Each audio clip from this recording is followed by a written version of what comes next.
సభలో ఉన్నటువంటి చిరంజీవులైన విద్యార్థులందరికీ కూడా అభినందనలు. ఇవాళ ఒక మంచి కార్యక్రమం ఇది.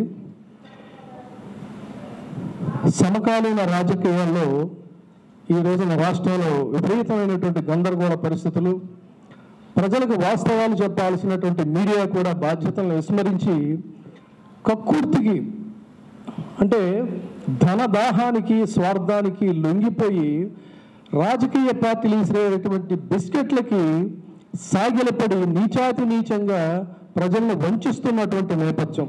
ఈ మాట ఎందుకు చెప్తున్నంటే ఈరోజు పేపర్లో మీరు కొనండి, లేదంటే సోషల్ మీడియాలో మన కళ్ళు ఉన్నాయి, బుర్ర ఉంది. ఒకవైపు భయంకరమైన బీభత్సమైనటువంటి మహాసభ జరిగితే దానికి వాళ్ళ ఈ తెలుగుదేశం పార్టీ తైనాతి మీడియా ఒకసారి మీరు చూడండి, ఏమిటి వాళ్ళు ఇచ్చిందంటే జనం లేరు, మొత్తం జనాలు సభకు వచ్చిన వాళ్ళంతా వెళ్ళిపోతున్నారు. ఇట్లా ఇది ప్రజలను వంచడం, వాళ్ళ పార్టీల మీద కక్షలు కాదు, ప్రజలను వంచేటువంటి హక్కు మీడియాకి ఎక్కడుంది? మీడియా అంటే సత్యనిష్టతో పనిచేయాల్సినటువంటి అవసరం ఉంది. ఇలా ఈ దిగజారుడు కార్యక్రమంలో ఈ రోజున అమరావతి ఏంటి, అమరావతి చుట్టూ దొరుకుతున్నటువంటి మోసం ఏంటి, విశాఖపట్నం ఏంటి, వీటి మీద వాస్తవాలు తెలియజేయడానికి ఒక జర్నలిస్టు సోదరుడు పరిశోధనాత్మకంగా ఇదేంటంటే ఒక రీసెర్చ్ ఓరియంటెడ్ పుస్తకంగా దీన్ని చూడాలి.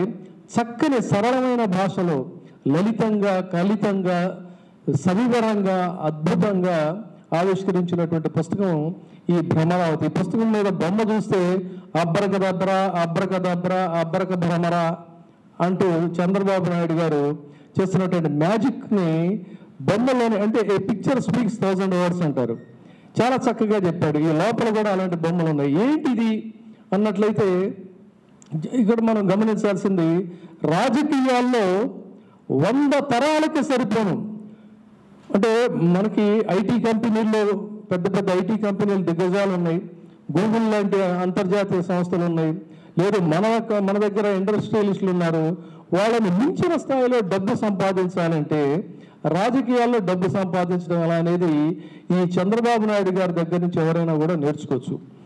ఆ ప్రకారంగా హైదరాబాద్లో ఏం చేశాడంటే ఆయన కారు చౌకగా కొండలు గుట్టలు, అసలు అక్కడికి ఎవరు కూడా జనసంచారం లేనటువంటి ప్రాంతాన్ని ఆయన ఎంచుకొని అక్కడ ముందే సరౌండింగ్స్లో ఒక చిన్న సాదాసీదా నటులు, చిన్న చిన్న పాత్రలు, మీ అందరికీ తెలుసు సినిమాల్లో. మురళీ మోహన్ అంటే ఎవరండి? ఒక అక్కినేని నాగేశ్వరరావుతో సమవుజ్జీన, ఒక కృష్ణతో, ఒక చిరంజీవితో కాదు కదా. కానీ వాళ్ళందరికంటే కూడా ధనవంతుడు ఓవర్ నైట్ ఎలా అయిపోయాడంటే చల్లని చంద్రబాబు నాయుడు గారి చూపులు పడ్డాయి. ఇలాంటి వాళ్ళతో బినామీగా అక్కడ సరౌండింగ్స్లో భూములన్నీ కొనిపించి ఆ తర్వాత దాన్ని అక్కడ హైటెక్ సిటీ కడుతున్నాం అన్నాడు. అనగానే రియల్టర్స్ అందరూ డబ్బు మూటలు అక్కడ పరిగెత్తేసరికి ఏముంది, భూములన్నీ కొనేసారి, రిజిస్ట్రేషన్స్ అయిపోయినాయి. ఓవర్ నైట్ వాళ్ళు ధనవంతులు అయిపోయారు. అక్కడ రుచి మరిగాడు. ఇక్కడికి వచ్చిన తర్వాత ఇందాక కృష్ణరాజు గారు చెప్పినట్టు రాజధాని అనే పేరుతో 100 తరాలకి సరిపోను ఒక సంపదని సృష్టించుకుంటే, వాళ్ళకి కూడా ఒక 100 తరాలకి సరిపోను సంపద సృష్టించుకుంటే ఇక్కడ ఒక జమీందారీ వ్యవస్థ ఏర్పాటు కావచ్చు. మనకు పూర్వం అంతా జమీందారీ వ్యవస్థలో ఇక్కడ ఆ జమీందారీ వ్యవస్థ కోసం అని చెప్పని తెరతీశాడు. తెరతీసి ఏం చేశాడు, ఇక్కడ ఇందులో మొత్తం అసలు వివరాలు లేకుండా ఒక మంచి బొమ్మ వేశాడు మనవాడు. ఇదేంటి మన క్యాపిటల్ చుట్టూ ముళ్ళ కంపలు, మట్టి, చెత్త చెదారంలో మొత్తం డబ్బు మూటల్ని పారబోస్తే ఎప్పటికి పూర్తయ్యానంటారు అది రాజధాని కింద. దాన్ని పాపం ఈ చంద్రబాబు నాయుడు గారి యొక్క తప్పుడు వ్యవహారాలన్నీ మోసేటువంటి మీడియాకి అదేమో అశోకవనం. ఇందాక రచయిత చెప్పినట్టుగా ఆసియా ఖండంలోనే ఫాస్టెస్ట్ గ్రోయింగ్ సిటీస్లో ఒకటైనటువంటి విశాఖపట్నం సహజ ప్రక్రియలో అభివృద్ధి చెందుతుంది. దాన్ని ఎవరు చేయాల్సిన పని లేదు, అటు హైదరాబాద్ కానీ, బెంగళూరు కానీ, విశాఖపట్నం కానీ.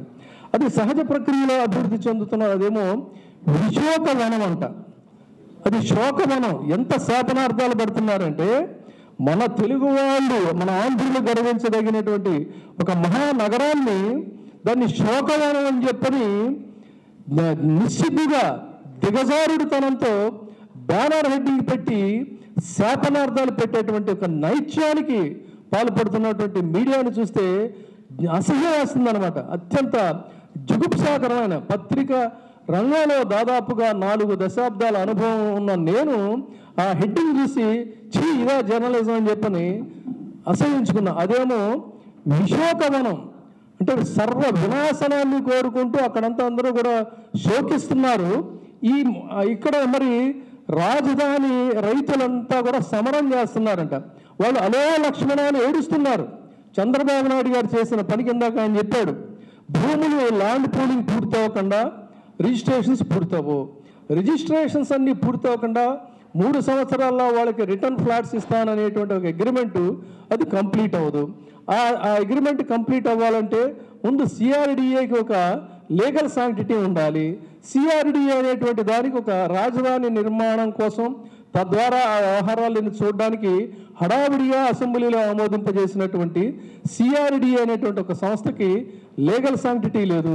ఆ రోజు నేను ఆర్టీఐ కమిషనర్గా ఉన్నప్పుడు చాలా కేసులు వేశారు ఆర్టీఐ సమాచారం ఇవ్వాలని. సిఆర్డిఏకి సంబంధించి ఒక్క లేఖకి సమాధానం కూడా ఇవ్వకుండా అన్నీ తొక్కిపట్టి ఆర్టీఐ సమాచార చట్టాన్ని కూడా తూట్లు పొడిచినటువంటి గొప్ప వ్యక్తి చంద్రబాబు నాయుడు గారు. ఆ సిఆర్డిఏకి లీగల్ శాంక్టిటీ లేదు. ఈ లీగల్ శాంక్టిటీ లేనటువంటి పరిస్థితుల్లో అక్కడ ఏమీ పూర్తి కావు. అలాంటిది అక్కడ రైతులు శోకిస్తున్నారు.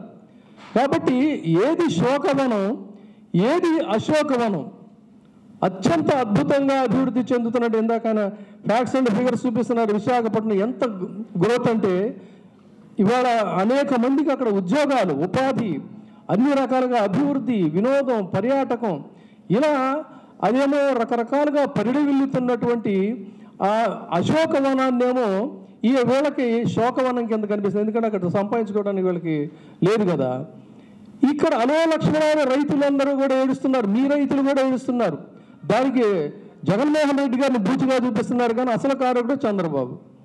ఇదేమో శోకవనం అయితే ఇది అదేమో వాళ్ళకి విశోకవనం కింద కనిపిస్తుంది. అంటే ఇలాంటి దుర్మార్గ పరాతలు, చెత్త చెదారం, పీలేరులో ఏదో చిన్న సభ జరిగితే అది బ్యానర్ హెడ్డింగ్,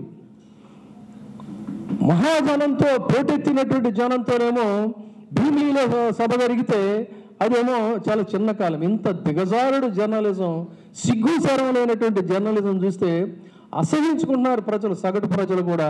మరి ఇక ఈ రాజధాని విషయానికి వచ్చినట్లయితే అసలు ఏంటి ఈ కథ అంటే చాలా కథలు ఉన్నాయి. ఇందులో ఒక చిన్న ఇది చెప్తాను. ఏంటంటే నారా బ్రాహ్మణి బాలకృష్ణ గారి సుపుత్రిక, చంద్రబాబు నాయుడు గారి యొక్క కోడలు.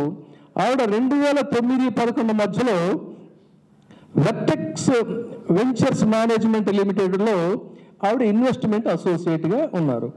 ఈ ఇన్వెస్ట్మెంట్ అసోసియేట్కి సంబంధించి తర్వాత ఇది సుబ్బానా జురాంగ్ అనేటువంటి సింగపూర్ కన్సల్టెన్సీతో ఈ వెర్టెక్స్ వెంచర్స్ భాగస్వామి అయింది. దీనికి సంబంధించి 2015లో రాజధాని మాస్టర్ ప్లాన్ అంతా కూడా ఎలా ఉండాలి ఏంటి అనేటువంటి దాన్ని వీటికి బాధ్యతలు అప్పచెప్పారు. అమరావతి మాస్టర్ ప్లాన్ ఎవరయ్యా అంటే ఇందాక చెప్పినటువంటి ఈశ్వరన్. ఆ ఈశ్వరన్ అనేటువంటి అంటే తోడు దొంగలు ఎప్పుడు కూడా ఒకే వైపు కలుస్తారు, ఎంత దూర తీరాలు కూడా ఉండి వాళ్ళని కలుపుతాయి.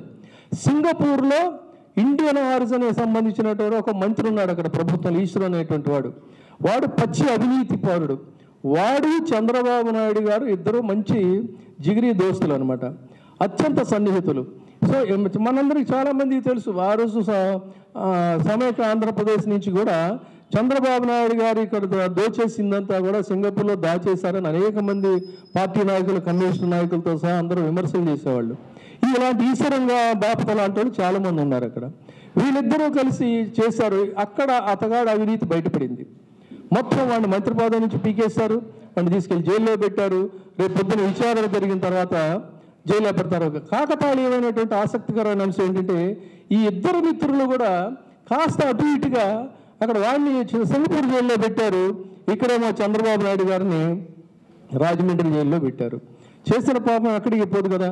ఇది జగన్మోహన్ రెడ్డి గారికి ఏదో రాజకీయ కక్షని అదని ఇదని ఈ మీడియా ఎన్ని రంగులు పులివినా జరిగింది ఏంటి అంటే ఎస్సీల భూముల్ని కొట్టేశారు, పేదల భూముల్ని కొట్టేశారు, 3 పంటలు పండేటువంటి భూములను కొట్టేసి అక్కడ రాజధాని అవసరం లేకపోయినా కూడా కేవలం ఆ ఇన్సైడర్ ట్రేడింగ్ అవతల వైపు భూముల్ని కొట్టేశారు, ఇందాక నేను హైటెక్ సిటీ ప్లాన్ చెప్పినట్టు ఇక్కడ ఏం చేశారంటే, ఇందాక మిత్రులు కృష్ణరాజు చెప్పారు, రాజధాని వస్తుందని వీళ్ళ తైనాతి మీడియాలో నూజివీడులో రాజధాని ఒక బ్యానర్ హెడ్డింగ్ వస్తుంది. రియల్టర్స్ అందరూ పొలం అనుకుంటే వెళ్ళిపోయి అక్కడ భూములు కొంటారు. అబ్బాయి కాదు ప్రకాశం జిల్లాలో బాగుంటుందని అంటున్నారు. అంటే ఆ ప్రకాశం జిల్లా వైపు వెళ్తారు. ఈలోపు చంద్రబాబు నాయుడు గారి మనుషులు వీళ్ళందరూ ఏం చేస్తారంటే, ఎవ్వరికీ కూడా కించిత్తు అనుమానం రానటువంటి చోట అమరావతి సరౌండింగ్స్లో భూములందరూ వాళ్ళు కొనేస్తారు. కొనేసిన తర్వాత ఒక నేమ్సేకు శివరామకృష్ణన్ కమిటీ ఉంటుంది.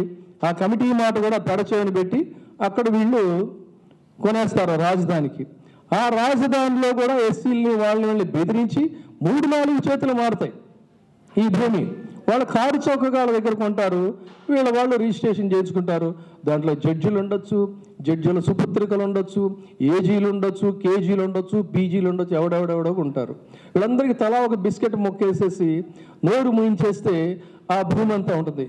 ఇక్కడే ఆంధ్రప్రదేశ్ ప్రజలు గమనించాల్సింది ఏంటంటే, ఒక రాజధాని ఒక సామాజిక వర్గాన్ని కూడా నేను ఒక వర్గం కబంధ హస్తాల్లో చిక్కుకుపోతే ఆ సరౌండింగ్స్ అన్నీ కూడా వాళ్ళ భూములే అయితే, అది ఒక జమీందారీ వ్యవస్థ అయితే, ఇక్కడ మళ్ళీ ఒక బెర్లిన్ విప్లవం లాంటిది. అంటే మనం అటు వెళ్ళడానికి వీల్లేదు. వాడేదో వివేచేస్తాడు, మనం ప్రతిదానికి వాడు అనుమతి తీసుకోవాలి. వాడి పదఘట్టనల కింద ప్రజాస్వామ్యంలో కూడా మనం బానిసలుగా బతికేటువంటి ప్రమాదం ఉంది. అత్యంత ప్రమాదం నుంచి జగన్మోహన్ రెడ్డి గారి ఆంధ్రప్రదేశ్ ప్రజలను రక్షించారు. ఇది రాజకీయ కక్ష కాదని చాలా జాగ్రత్తగా గమనించాలి. ఆయన చేసినటువంటి ఒక గొప్ప ఇదేంటంటే, ఒక బుర్జువా పోకడలతో ఒక సామాజిక వర్గం ఈ రాష్ట్రంలో గుండెకాయని తమ కబంధ హస్తాల్లోకి తీసుకోవాలని ప్రయత్నం చేస్తే, ఆ ప్రయత్నానికి ఆయన గండి కొట్టి ఇక్కడ ఆ బానిస ఎత్తుగడల నుంచి మనల్ని విముక్తం చేశారనేటువంటిది ఇక్కడ గమనించాల్సినటువంటి అవసరం ఉంది.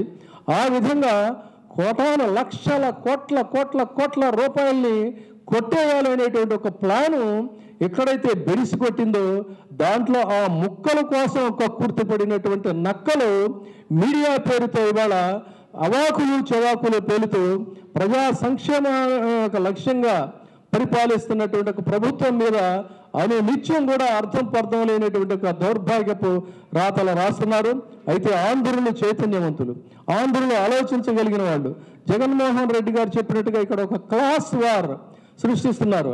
హ్యావ్స్కి హ్యావ్ నాట్స్కి, పెట్టుబడిదారులకి పెత్తందారులకి సగటు ప్రజలకి జరుగుతున్న ఈ పోరాటంలో ఈ వాస్తవాలు తెలుసుకొని కులాలకు మతాలకు అతీతంగా సామాజిక చైతన్యంతో అందరూ కూడా వ్యవహరిస్తారని కోరుకుంటూ, ఈ భ్రమరావతి అనేటువంటి ఇది ఒక మచ్చుక మాత్రమే. మనకు సమయం సరిపోదు కాబట్టి మళ్ళీ వేరే విషయాలు మాట్లాడుకుందాం. దీని అవతల ఉన్నటువంటి లింగమనేని ఎస్టేట్స్ అంటే వాళ్ళకి సంబంధించినటువంటి భూములు కొనిపించడం, తద్వారా ఇప్పుడు చంద్రబాబు నాయుడు గారు ఉంటున్నటువంటి కరకట్ట నిర్మాణాన్ని ఉచితంగా అతగాడికి ఇవ్వటం. ఆ అలైన్మెంట్ అంటే ఇప్పుడు మీకు సులభంగా అర్థమయ్యే దీంట్లో ఈ ఛాంబర్ ఆఫ్ కామర్స్ ఇక్కడికి రావాలంటే మనం గాంధీనగర్ నుంచి వస్తాం. కానీ ఆ రోడ్డు కాకుండా మన వాళ్ళకి కావాల్సిన రోడ్డు ఏంటంటే, అటు ఓరసీ థియేటర్ నుంచి రోడ్డు కనుక వేసి ఈ రోడ్డు బ్లాక్ చేస్తే, ఇదంతా నేను కొనేసేస్తే నాకు లాభం ఉంటుంది.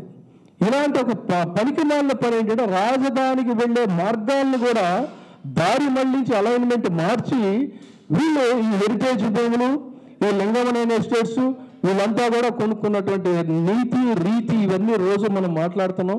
ఇవి సగటు ప్రజలు అర్థం చేసుకొని ఈ ప్రజాస్వామ్యానికి ముప్పుగా ఉన్న ఈ పెత్తందారి పోకడలను వీటన్నిటినీ కూడా రేపు ఓటు అనేటువంటి ఒక బలమైన ఆయుధంతో తిప్పికొట్టినప్పుడు మాత్రమే ఈ రాష్ట్రంలో ఈ పెత్తందారులను మనం మట్టు పెట్టగలుగుతామని భావిస్తూ ఒక మంచి కార్యక్రమాన్ని ఏర్పాటు చేసినటువంటి కృష్ణరాజు నిజంగా చూస్తే సుదీర్ఘకాలం పాటు 3 దశాబ్దాలు పైబడినటువంటి ఒక నిఖారసైనటువంటి సత్యనిష్టతో ఉన్నటువంటి జర్నలిజంలో ఉన్నటువంటి సోదరుడు.